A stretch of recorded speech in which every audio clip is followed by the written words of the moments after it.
Hello bachcho, let's read out the question first. Two sources of waves are called coherent if. So यहाँ पर हमसे बोल रखा है कि बताइए कि दो सोर्सेज के वेव्स जो है वो कोहेरेंट कब होंगी, यानी कि उसकी कंडीशन क्या होंगी, उसके बारे में हम यहाँ पर एक्सप्लेन करके बताना है। तो चलिए स्टार्ट करते हैं हम सोल्यूशन से। But before of it, let's talk about the key concept which we are going to use here for this question. तो यहाँ पर हम सिंपली कॉन्सेप्ट लगा देंगे कोहेरेंट का, ठीक है, कि कोई भी कोहेरेंट के लिए कंडीशन क्या होती है। सो देखिए बेसिक कंडीशन की यदि मैं बात करूँ कोहेरेंट के लिए, सो कोहेरेंट की बेसिक कंडीशन होती है कि कांस्टेंट फेज डिफरेंस होना चाहिए। क्या होना चाहिए? Constant phase difference. अब किन के बिटवीन में? सो पार्टिकल की बिटवीन में, राइट। जो पार्टिकल्स होंगे उनके बिटवीन में कांस्टेंट फेज डिफरेंस होना चाहिए, और उसी के साथ साथ जो वेवलेंथ है दैट शुड बी सेम, ठीक है। जो भी टू वेव्स है उनकी जो वेवलेंथ होंगी वो कैसी होनी चाहिए? सेम होनी चाहिए।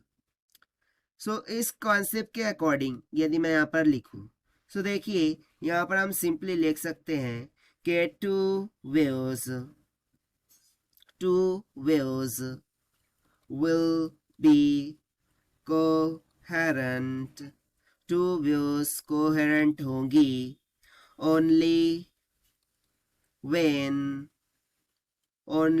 when wave of two sources wave of two sources have constant phase difference, constant phase difference, ठीक है। यानी कि देखिए दो सोर्सेस की टू वेव्स है, ठीक है।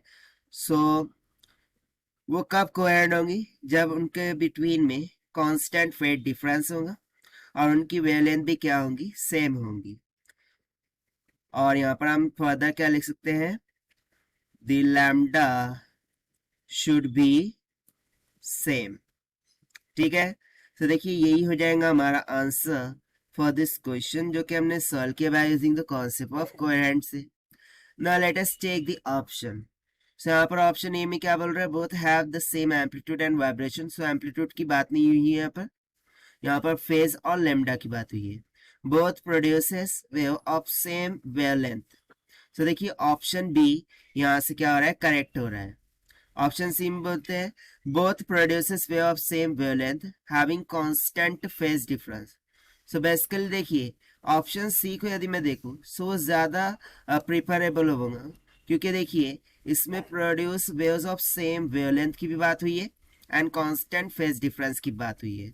डी में देखते हैं both produce wave having the same velocity. तो यहाँ पर वेलोसिटी की तो बात ही नहीं है, दैट इज वाई जो ऑप्शन सी है this will become correct. So this is the required solution. I hope you understood well. Best of luck. Thank you.